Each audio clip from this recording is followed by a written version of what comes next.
the stone or the earth for the pigment and the egg for the temple, etc. But you're raising them up to an even higher, more articulate state than before. So the good becomes very good. The words become poems. The notes become a symphony. Hello and welcome to Why Are We Talking About Rabbits? Rabbits are those things on the internet that just keep on reproducing. Even though no one quite understands what they mean, there's no depth. This podcast talks about heavy things. We do it lightly. Theology, philosophy, all kinds of things. Today, we look at what it means to create, what it means to make something manifest in the world through the eyes of an artist named Aidan Hart. Aidan Hart is one of the world's most celebrated iconographers. He was also a hermit in the Eastern Orthodox tradition and also filled with interesting insight. On today's show, we hear about making things incarnate with Aidan Hart. Okay, so I'm so happy to welcome you here, Aidan Hart, an iconographer. And we're going to have you explain what that means to you in a second. But would you just open up a little bit more about what you do and where you are and who you are? I gave a little introduction just now in our intro, but tell us more. How do you define who you are these days in terms of your work? Yes, I suppose I could call myself an iconographer, but I do much more than just paint panel icons. When people think of icons these days, they tend to think just of the boards, painted boards. But I do frescoes, murals, mosaic, stone and wood carving, some design of Orthodox architecture. I was a sculptor before I became Orthodox, so I do a little bit of sculpture, but not a lot. So I like to sort of think that I can respond to the need for even refurbishing a whole church. And I just love the interrelationship between all the different parts of visual liturgical art. So you could say I'm a visual liturgical artist, encompassing most, including lighting as well. In fact, I've just finished making a bronze chandelier for an Orthodox monastery in America. Wow. So this is not a question I was going to ask, but it popped up. Could you do that without having had a conversion experience? Do you think does it have to go together? Yeah, yes. Yeah. I think there are two elements to being a good iconographer, not that I'm a good one, but a learning one, is skill. And of course, even an atheist could possess consummate skill. But the second aspect is to know the saints and know Christ whom you're depicting. Just in the secular world, you can always tell the difference between a painted portrait done from photographs and a painted portrait done from life. When you're actually painting the person who is sitting in front of you, the character impinges on you in a good way, and you just naturally make decisions to leave things out, to emphasize some things, so that you're painting the soul of a person as well as their outward visage. So for me, it's essential to know the saints as personal people. So I'm painting a portrait of someone I know and love. And I emphasize this to my students, that it's not just a skill set you're learning, but it's going to be a dangerous journey, I tell them, you're setting out on, because you're going to encounter the living God. Wow. But this is fascinating. And if the living God resides in the soul of man and his creation, what does that say about our internet connections? That's very interesting, because you're sort of here with me right now. There is a picture, a paint. Do you think it goes the same? Could I paint the soul of a person through an internet experience? Well, we've only been speaking about 5 or 10 minutes, and I feel a real rapport with you. So yes, it's possible, because you pick up all sorts of things from facial expression as well as the words spoken, the intonation of the words. Obviously, the fullness of experience is being together in the flesh, but I'm an optimist, and I think whatever means are available, acknowledge the weaknesses of them, but acknowledge what they can offer and use them to the best. But don't pretend that one can replace the other. That's interesting. During COVID, I think some parishes have got quite an appetite for Zoom now, and they don't want to go back to to proper meetings, and that's really sad. That's really sad. Right. It's because of the fullness concept. I have a friend who's an iconographer. I feel like you know him, Father Silouan Justiniano. Yeah, we never met again. It's been actually not even by the internet. It's been more by email rather than Zoom. Well, he's always talking about simulacrum. And I guess you're expressing something really true, which is there are variations on simulation, some being better than others. In that sense, maybe the internet simulation of a conversation is better than a picture or a text. Do you see it that way as a type of as a continuum toward the full? Certainly, yeah. So there are some things you can put in writing that is more cumbersome to say in word, but generally, I would say what we're having now is sort of 80% toward meeting in the flesh, as it were. Writing takes a lot longer, it's more laborious, but obviously some more complicated things are better said in a book so the person can put it down and pick it up at will. Right. So I think in the modern age, Christians need to be discerning, know the limitations of what the modern age offers, but use them wisely. We can't live in denial about these things. I mean, it'd be difficult for me to support my family without the internet because so many of my commissions come through my website. Right.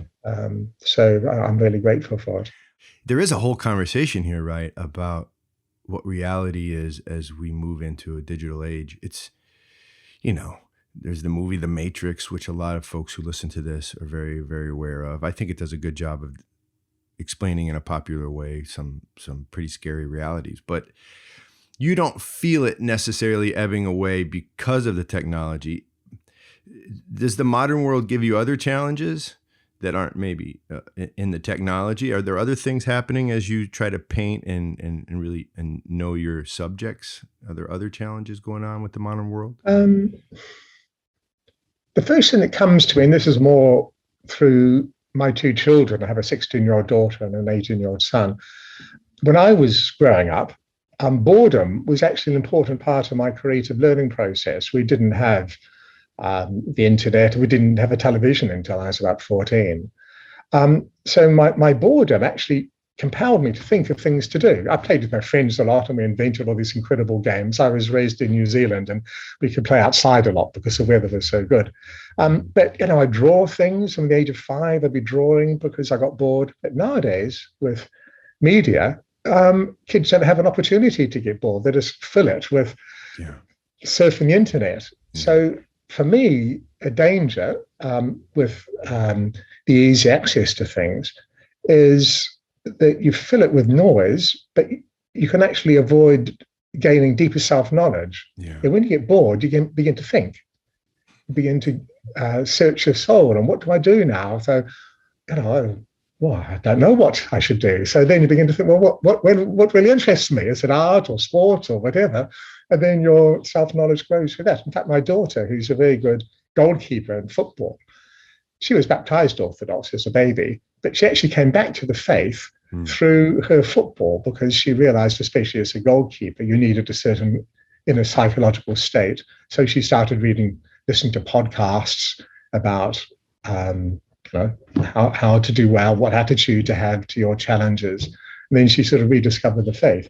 So that was through a passion about something that involved the whole being, her mind as well as her body. Yeah. So I think that's one of the big dangers of modernity is that it makes us move so fast and gives us no leisure that we lose self-knowledge. You work a lot in the so-called old world. And I think generally the religious state of people is much higher there. And I think part of that is because their lives aren't filled with technology, they have a slower pace, they're more aware of things, they're listening to creation, and they hear God. Whereas we've got so much noise, we don't hear God. Do you think, wow, by the way, in my experiences, it's a perfect description of there's a hearing or a listening going on in the old world, the non-enlightened world, whatever that is. We've talked about it on the show a lot. Do you find you tapping into that that quietness when you paint? Is that what's happening as you sit there? A type of patience? Yeah, I was a novice monk for 12 years, and the last 7 years I lived as a hermit. And for me, in a sense, to continue as a monk, I became continued to be an icon painter, but just concentrated on that. So that for my 8 hours in my studio, I'm just silent with God, really. Sometimes I have music on, but generally I'm just silent with that saint, the angel. I'm painting Archangel Gabriel now. He's 6 feet behind me. And yeah, there's a conversation that goes on in your soul. I'm not saying that you're always aware of the saints and always aware of God, but that's the general trend of things. And I often tell my students that you've got to have the music of heaven in your soul, because when you're painting, one painting may require about 1,000 decisions. What direction that line should go, what color, how much water to put in, how translucent, how opaque. Consciously, unconsciously, you're making lots of decisions. And if you have the music of God in your soul, what you produce is going to resonate with that. Whereas if I'm cacophonous inside, and as it were, my painting is singing out of tune, if I'm out of tune inside, I won't notice. Right. But if I've got the heavenly music of my soul, I'll notice there's something I'm painting is off key. Do you think that translates to probably everything, though, right? I guess on some level. Yeah. I think making icons is a microcosm of everything, really. I just love ecology. I love God's creation, and I think the making of an icon is a microcosm of how you ought to relate to the material world. So you're taking good things that God has given, the stone or the earth for the pigment, and the egg for the temple, etc. But you're raising them up to an even higher, more articulate state than before. So the good becomes very good. The words become poems. The notes become a symphony. So I think it's the same with whatever we do. Would you it's a microcosm of larger principles. Would you expand on that idea real quickly in terms of the word incarnation? Because I think for a lot of people who listen to our podcast who are between two worlds, the idea of making that which is already real manifest or something like that is really essential to the old narrative, the old Christian narrative, the Orthodox Christian narrative. Could you just talk about what that is to you, incarnate, making something meaty? What is that to you? Both in East and Western Christendom, there are 3 classical stages in the spiritual life. In the West, they tend to be called purification, illumination, and union. Purification is redirecting all our God-given passions and energies toward God. And then gradually, as we do that, and this is where the incarnation side comes out, we begin to perceive the words of God within each created thing, so that when God created an oak tree, he didn't just create it and then walk away. That oak tree continues to exist because God's word, his living word, is keeping it in existence. So the fathers say before we come to the final state of union with God, as it were, beholding God face to face, we need to, as it were, see his shadows, catch his whisper within the created world. So it's interesting that after Moses had met God on Sinai, he came down and his face was just too bright for people to look at. So he had to wear a veil. So for me, God not only became incarnate in Christ 2,000 years ago, but when he created the material world, matter, stone, rocks, atoms, he was actually beginning his incarnation there. And one of the main sins of man, particularly modern man, is not to see the world as a gift, not to see the world as an incarnation of God's love, and just treat it as matter. And that's what death is. And so instead of seeing a gift wrapped up with a card on it saying, from God with love, I just rip the paper off and take the object. And to me, it's dead matter if I don't realize that it's a gift. So it's one of the great roles of an iconographer to manifest God's presence in creation. So when I paint a tree, I just don't paint it as I would see it through a camera or through my physical eyes only, but I try to paint it as I'm seeing it with my spiritual eyes as well as my physical eyes. So when Moses saw the bush burning, in fact, the bush hadn't caught alight. The bush had always been burning, but Moses' eyes had been opened to see it as it always was, alive with God's presence. So the event of the Transfiguration is really important in the Orthodox Church, because there Christ's body and Christ's garments shine with light, and this light is God's glory. It's not just a created light, it's God himself. And the wonderful thing to my mind is that this light shone not only through Christ's face, but through the garments. And these were just linen, they're just ordinary inanimate matter, but they partook of this Shekinah glory, this Shekinah, the Hebrew word for glory. Right. So I think what I'm trying to do as an iconographer, and what all iconographers are trying to do, is to depict the whole of creation shining with that light.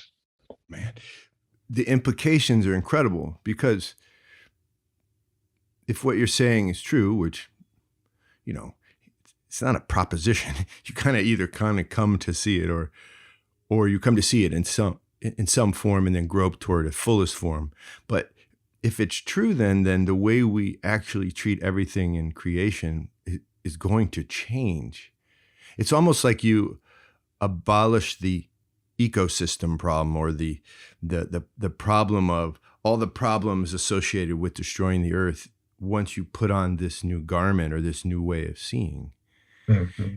But why is it so hard for us to see these things in creation? I wonder. I think that the fundamental principle behind the account in Genesis of the fall is not to live a life of thanksgiving. I think it was Ephraim the Syrian or Isaac said that perhaps the tree of knowledge of good and evil was the whole created world. So if we receive it with thanksgiving, in other words, see it as a gift of God, as a revelation of God, it becomes knowledge of good.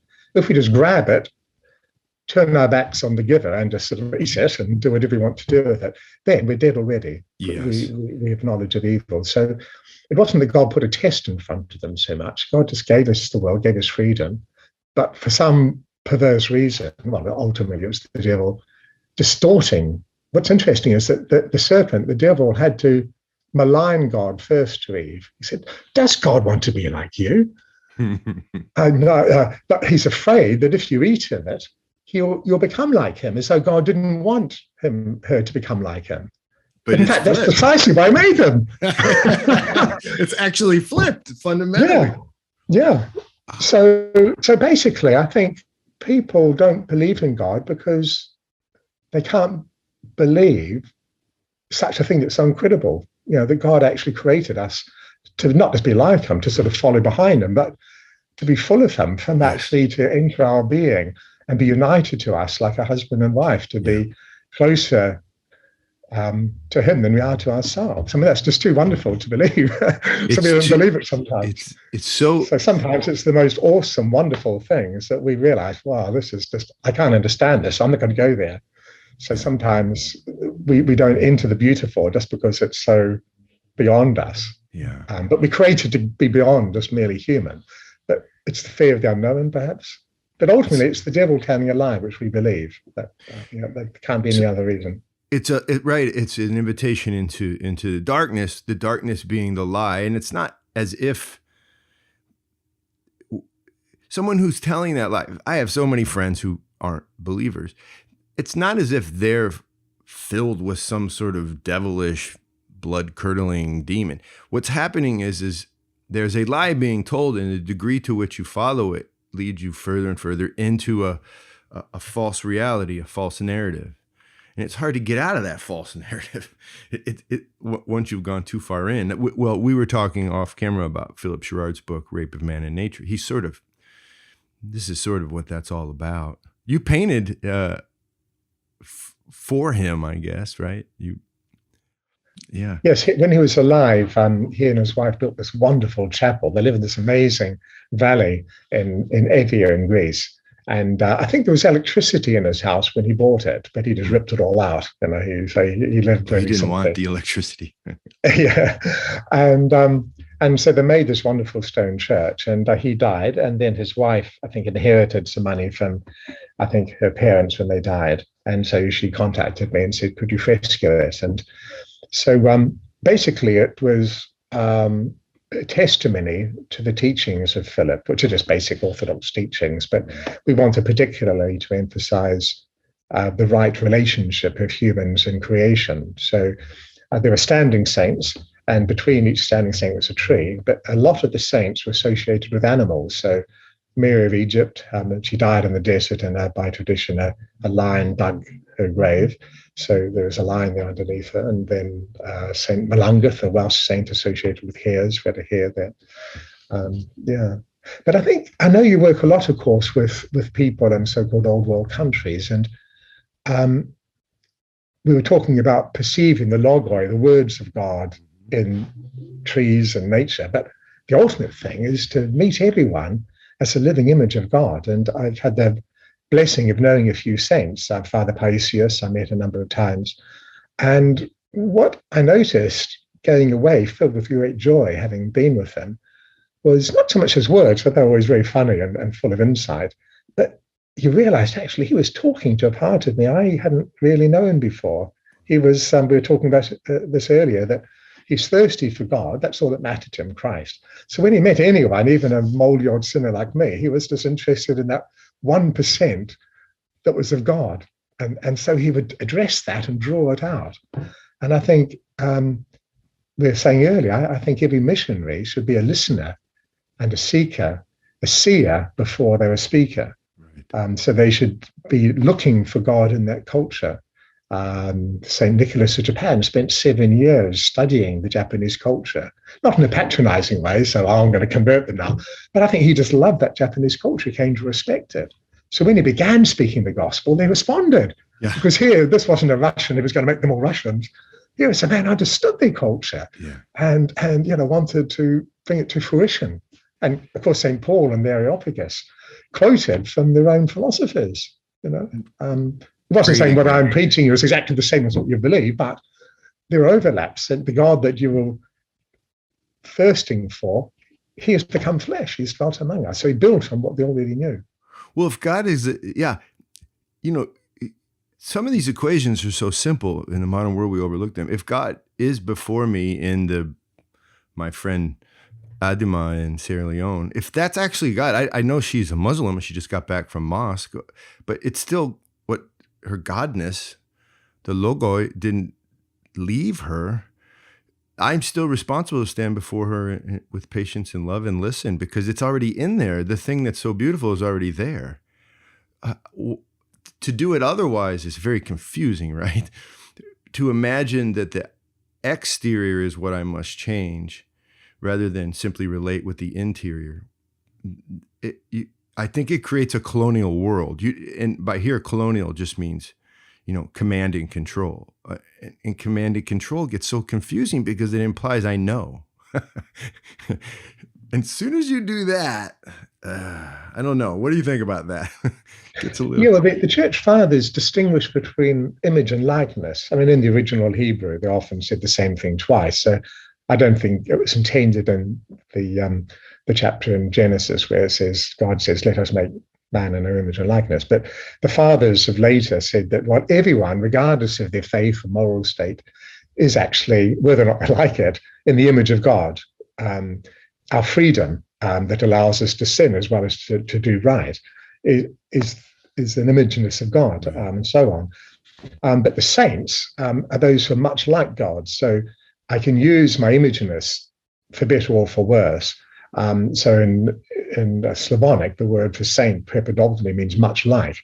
So I think everyone we meet, we must treat as an image of God, regardless of their beliefs. And I think that feeds our soul. So we come to another culture to learn to if we're thirsty for humble people, we come to them above all to meet God in that. And they will notice that. They'll notice that respect. And they'll respond to that. I think if there are tons of Christians in the world, it's because Christians haven't loved. It's our fault. Yeah. We haven't treated people as walking gods. We haven't treated them as awesome beings. I think it couldn't be any other way, because if you can't bring Christ can't be present in the world, and then we imagine that drives people away. That doesn't make any sense because it's Christ, it's the truth, and it's the beauty, it's the light. So people should run toward that. The problem is those who speak on his behalf, so to speak, the church, we have to draw people in because we are light. And where we aren't, we drive people away. That how else? How it couldn't be any other way, right, Aidan? It has to be in us that the fault is. The problem is, though, is there is beauty and there is truth, right? And so, as an iconographer, is almost everything you do kind of missionary in nature, kind of linking the old world and new world and putting people back together? Is that? Oh, yes, I think the two elements to the icon, one is you're depicting God himself. God became flesh in Christ, but also one is depicting his children, the saints. So when one goes into a church, particularly one that's frescoed all around, you're really aware that we here on earth, there might be 20 in the parish, 100, 1,000. We're not actually beginning a church service. We're joining in the ceaseless worship in heaven. So even when I was a hermit, I wasn't praying alone. I was joining in a few million brethren who went before me, who are alive now in Christ in heaven. So icons are a very important way of affirming the fellowship of the saints, the communion of the one church. There aren't two churches, one on earth and one in heaven. There's literally one. So icons are very important. We're talking about the image of God and people, that more and more, as a person who paints saints as an iconographer, I find this transforms the way I meet people. You know, I'll be painting a saint all day, 8 hours a day, then I go outside and I meet someone. So I begin to see them in a different way. I'm looking for Christ in them. And I noticed this when I was painting Phillip Sherrard's chapel. I had branches inside to sort of paint an iconographic version of this tree. It might be 8 hours. And then I go outside and I see that same tree outside, and I would see it in a different way. And I've been painting it as a burning bush inside that transformed the way that I saw it when I was outside. What does it do to you? What type of person is that making you? Do you slow down? Do you become less productive? The modern world loves production and consuming. Do you become less of a consumer and less of a producer in that sense because that experience is happening to you? I'm certainly less a consumer, but more of a producer. I just feel, I wouldn't say driven, but my main work, I feel, is to try to produce beauty, the right sort of beauty, but there are different types of beauty. We can talk about that later. And I need to support my family, so I can't sort of just sit there in blissful meditation to sell the house. And so, but yeah, I suppose I feel driven that, you know, God has given me life, and my main work, I feel, apart from my writing and giving the odd talk, is to create seeds of beauty. I feel I'm a tree with all these seeds, and I want to chuck them out, so see if some of them will grow. So it does encourage a type of, I don't like the word production, but an energy that moves you toward creation. Yeah. Tell us about, if you would, you don't have to, but about being a hermit. Can I just ask you, where were you hermiting? Yeah, about 16 miles from here up in the hills, about 101. And where are you right now? In a lovely medieval town called Shrewsbury in Shropshire, which is sort of Midwest England. Okay. An hour's drive away, you got Birmingham, the second largest city after London. But then in the other direction, west, you've got Wales, sort of in between two worlds. I see. And you were a hermit out there. That's right. Yes, I started monastic life as an Orthodox in 1986. Lived for 3.5 years with an old Welsh monk in Wales, and then I was sent by my Archbishop to Mount Athos for about a year and a half, 2 years, to get experience in a more established monastery. I went to Veron Monastery with Blessed Father Vasilius. I love him to bits. And the Alphiba Ventry. That was a great privilege. We could talk about him later.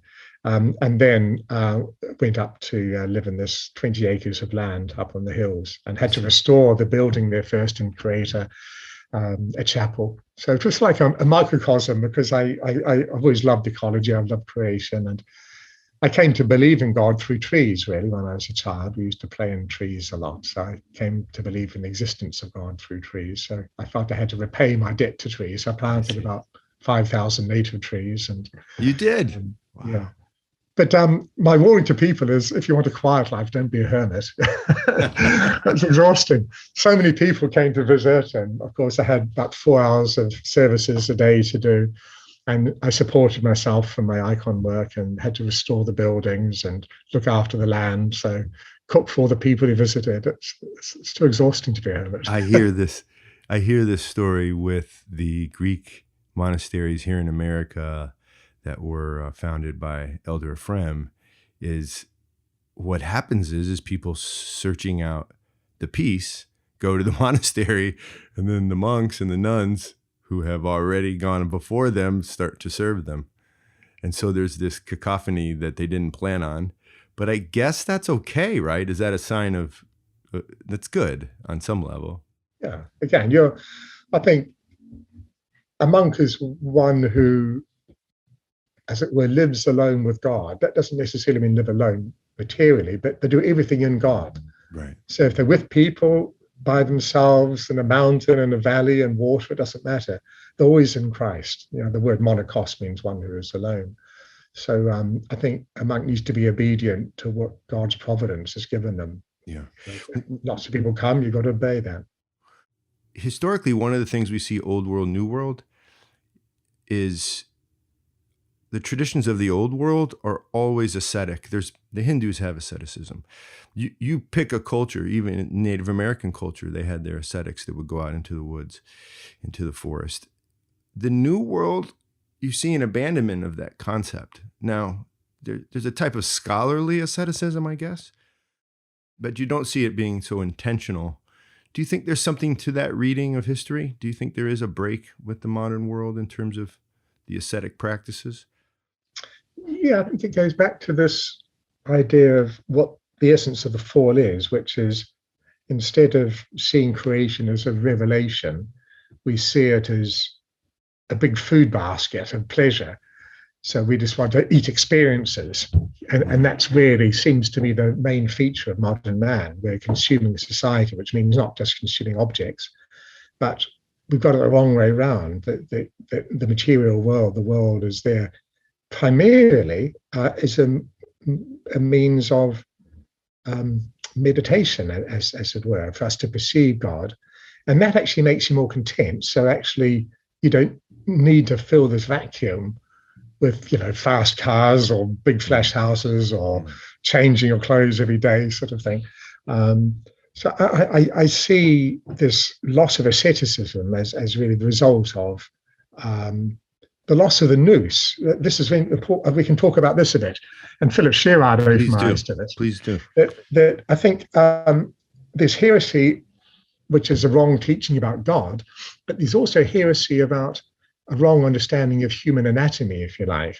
So modern man has just treated us basically as a body, and the brain is just a complex part of the body, so basically body and brain, and with emotions. That's basically the paradigm of the modern man. But in reality, we also have a nous. The nous is the Greek word, which is perhaps best described as the eye of the heart. So we have a spiritual heart, and the nous is like the eye of the heart. So if we don't believe we're a spiritual being with noetic faculties, with this nous, we can't see the fire in the bush, as it were. But we're created to be filled with God through the nous, through the Spirit. So if we're not filled with God, we're still hungry. So we look around for things to fill it with.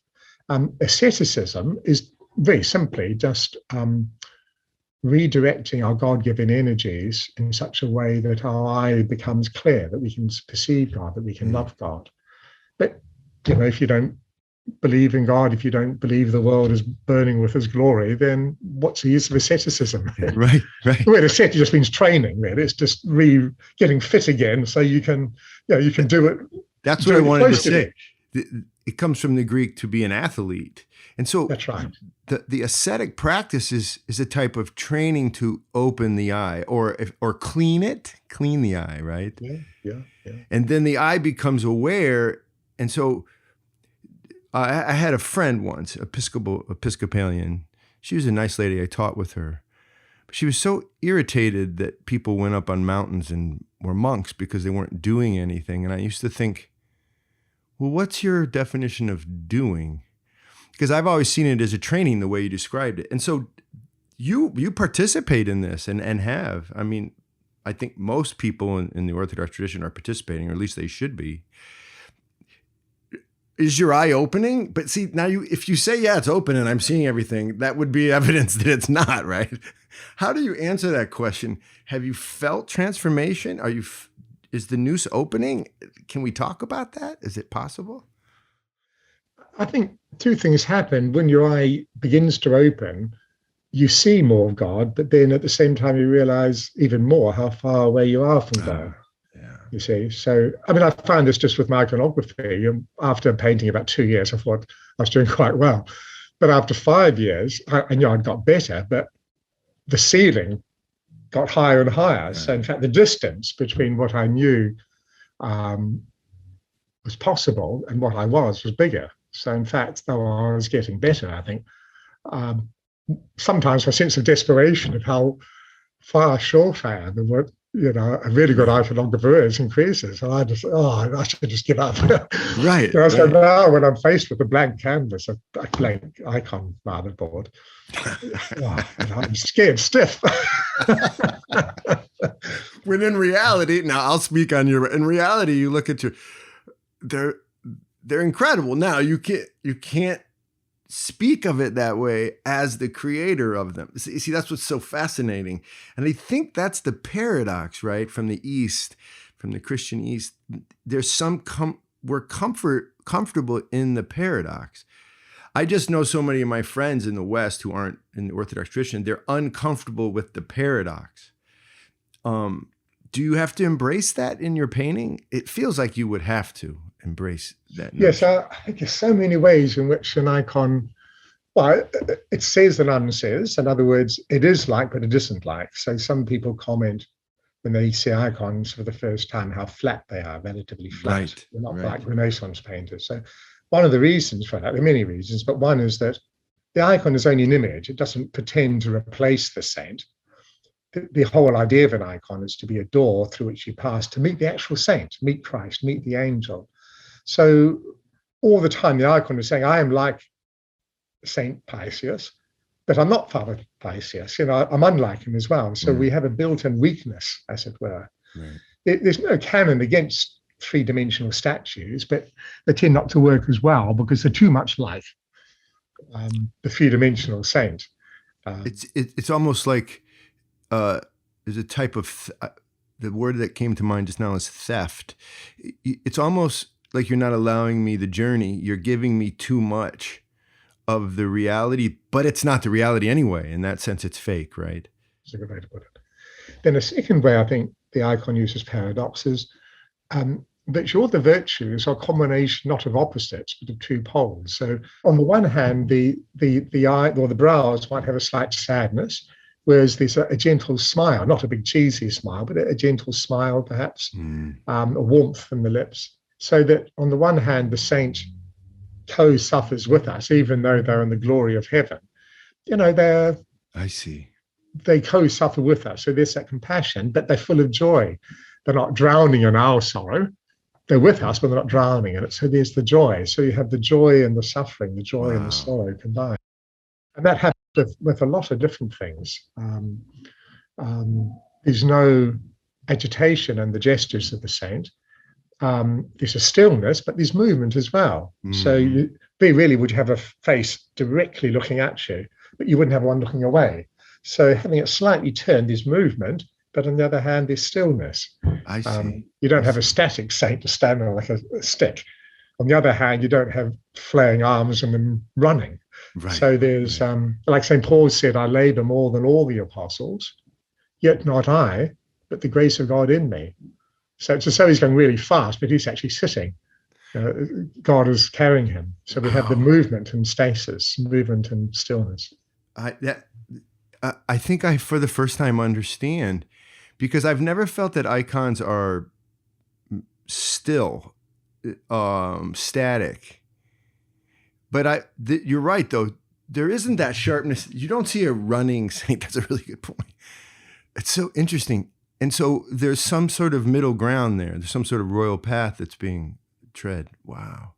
So interesting. Tell us about what you did for Orthodox Arts Festival. I think you participated. You submitted. This is for the festival in London, right, in England. Did you provided an exhibit? Yes, Ioannis, the founder of it, asked if I could be one of the judges, and I submitted a few works.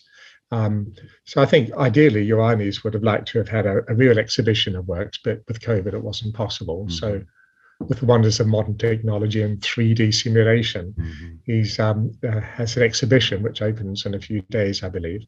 So you can walk through the galleries. So there are icons, and not just painted icons, but other forms of iconography, both old and new.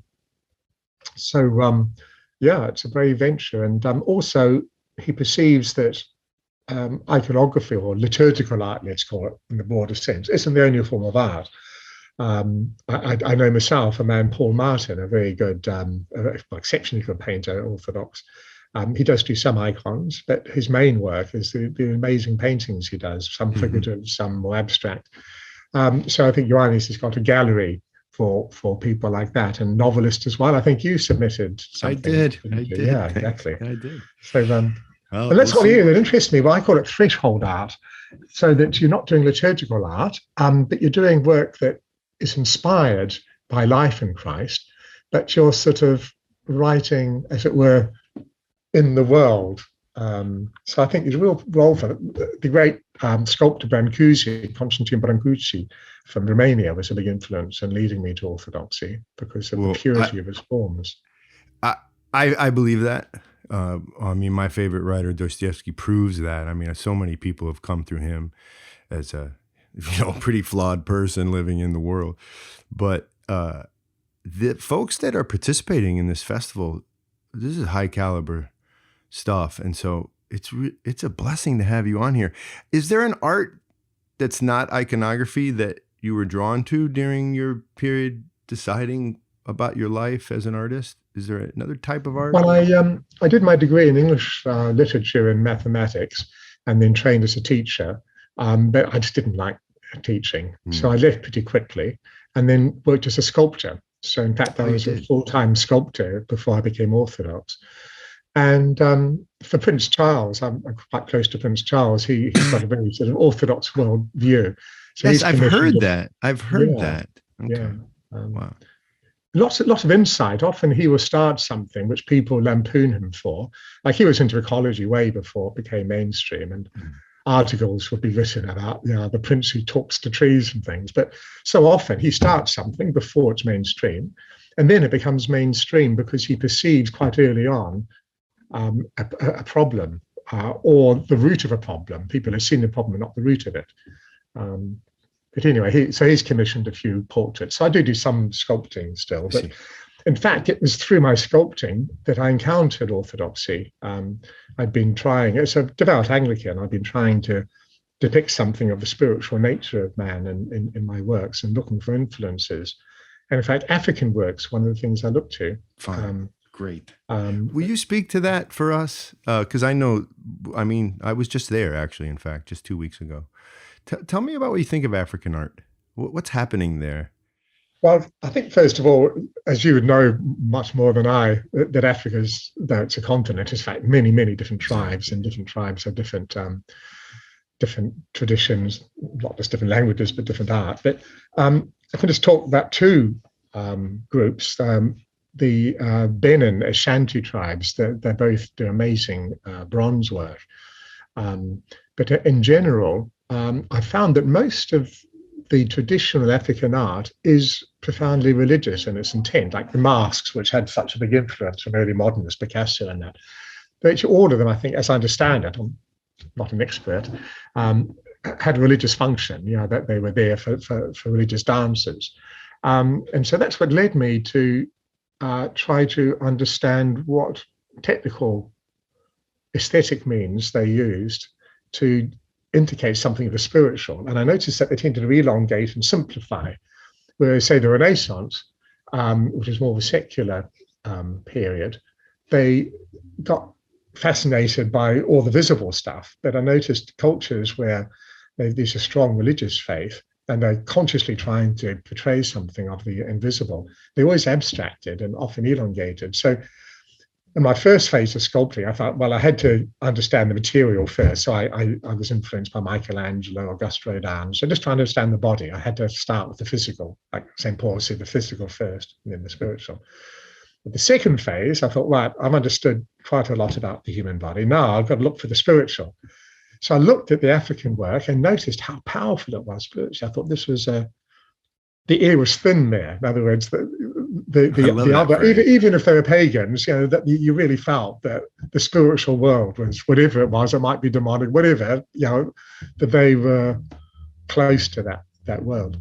Then I try to bring the two together. The more abstract, the violently spiritual, if you like, with the more incarnate. And then I started to combine degrees of abstraction with degrees of naturalism, and came to some conclusions about something that was gentle but awesome. And that's when I discovered the icon. And I realized then, in fact, the icon had been doing what I've been doing for 2,000 years. Anyway, that's getting away from the African work. But it's to say that encountering a so-called primitive people, I realized actually how crude, say, the Renaissance was compared to a lot of these African works, because they were closer to the invisible than these highly refined Renaissance works. So this is an experience that I have had living at length in African communities, and so do our field workers, which is when I hear crude and primitive, I don't understand. It doesn't land well. Yeah. There's a liminal. My friends in West Africa they're in this liminal space. They're always right on the verge of something very spiritual, which, if that world does exist, it's complicated beyond even our understanding. And to live constantly in the manifest world, the material world, it is a type of crudeness, like you implied, which is so interesting that you said that about. That's one of the things we talk about on the podcast. That's fascinating. In some ways, the Renaissance moves toward the crude rather than toward the refined. Yeah. Wow. I've just finished writing quite a long book on festal icons, the festal icons, history and meaning, I think it's going to be called. And it's in part a response to people saying, oh, the icon is so simplistic compared to, I don't know, Renaissance painting. But I'd explain that, in fact, the flatness, for example, we spoke of earlier, allows you to convey all sorts of profound theological truths that you couldn't if I was interested in portraying all the physical depth. So by having something more on the same plane, you can use geometry a lot more. So, for example, say the nativity icon sometimes rises of a square, and the created realm, the material created realm is contained within the square. So you've got your magi, the shepherds, the sheep, the mountains. And then on the top third, you've got a semicircle, and there you have the angels and the star. But at the center of that circle is Christ, the baby Christ. So that Christ is from heaven, that's the sphere, but also he becomes human. So he enters the square, which is the created world. To think of the four elements, the four corners of the compass, etc. That's the material. So because we're flattening the icon, we can actually use this subliminal geometry to express profound theological truths, the union of the divine, the creator, and the creation. So this book I've just finished writing is to show the development of the icon all the time. All these often very fine adjustments are being made to the icon to respond to theological issues of the day. And then all the time there's this relationship between the theology and the hymns, which are really profound theology. There's no sentiment there. It's all profound theology and paradox all the time, paradox. And the image, so word and image are dancing together and adjusting and changing. And it's so profound. And I think when people say, oh, African art is so crude, I think you don't know what you're talking about. Yeah, no, I agree. And I think it's one reason why people are bending back now in the modern world toward things old. Or if you don't like the word old, if you're out there listening, it might be toward things unseen. There's this whole postmodern move toward all these variations on spiritual, right? Like I saw it in a school where I used to work. Wellness is a word that's being used in all these institutions now. I feel like that's a spiritual maneuver, right, on some level. And so maybe that bend back is something that we can celebrate. because I do know one thing. I love coming home, Aidan, after being, sort of immersed in these foreign cultures. I love coming home. But I also see that there's a hyper drive toward creating meaning all the time. It's like we have to constantly recreate meaning rather than simply just obey and listen to what already exists in terms of meaning. So I think talking to you reminds me of how profound the tradition is in which you paint and how deep it is. And I'm sure you give thanks to be a part of it. Yeah. Is it like that? Does it happen? That's awesome. Yeah. I think it's one thing to know if you're in a culture that doesn't know where it should be heading, in other words, toward Christ, then you can highly develop culture, you can highly develop technology, but I don't know, it's like a massive boat just floating. But I think receiving the tradition from the apostles, from Christ, you know where you're heading, to union, deification, theosis, we call it, transfiguration, whatever you call it. Everything has its meaning. The asceticism, the material world, love, people, everything is all that single thing of being united with God. And I'm just so happy that I'm in a tradition where everything comes together. I'm working with matter. I just love working with matter. Yeah. At the same time, I'm making it more articulate in the praise of God. And it opens up doors. I can give talks at the British Museum, a secular institution. They asked me to talk about icons. And I got an invitation to speak at a New Zealand public gallery, which is an icon exhibition. So it's a wonderful opportunity to talk really naturally about Christ in a really natural way. I'm not preaching. I'm just describing beauty. I really agree.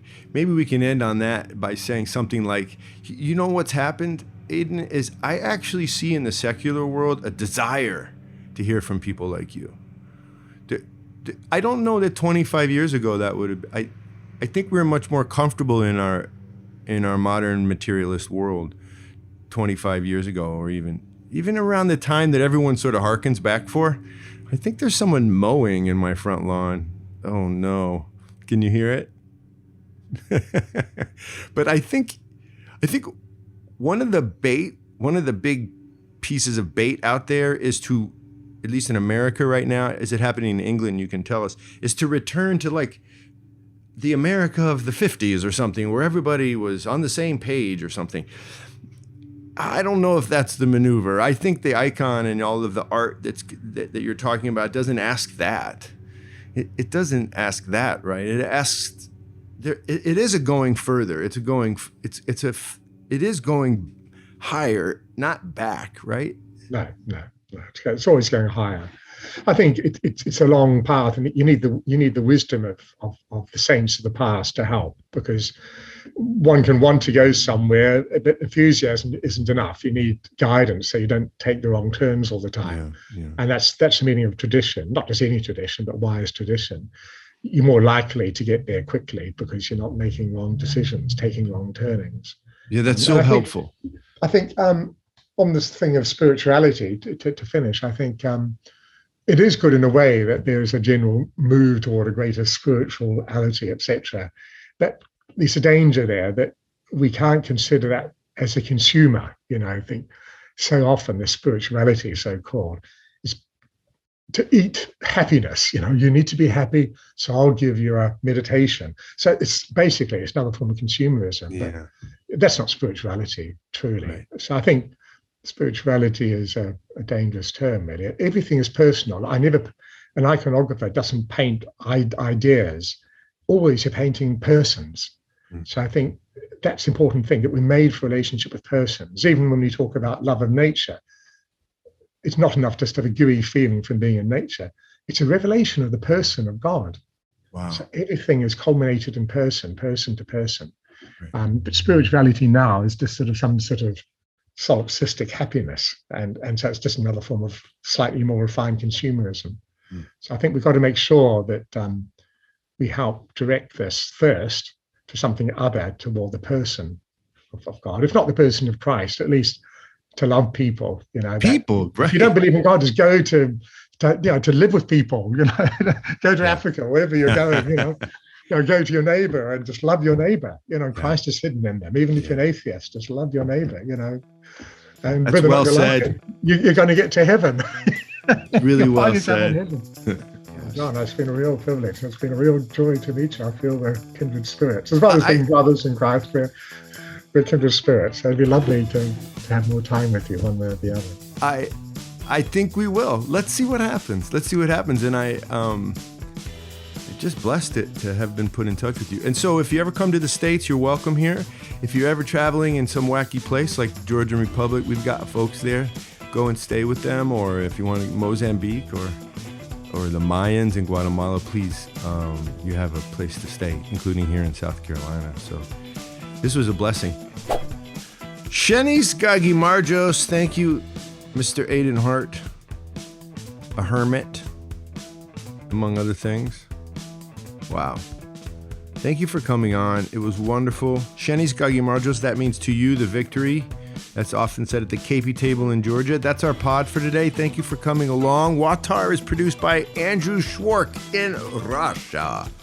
And Daniel Paternos, currently in Georgia, leading people on a KP journey. That's when we at First Things take you to go see really cool first things, like countries where you may never, ever get a chance to see what's happening. We show you if you come along. That's our nonprofit work. We help visionaries in their quest for what they think of as a better life. We listen and we help. We make momentum for their projects. Share WAWTAR with friends. Hit us up with solid reviews on iTunes and everywhere you get your podcasts. Your love for us allows us to serve others. Nakvam dis, hasta luego, kambufa, goodbye. That's my English accent. And peace out.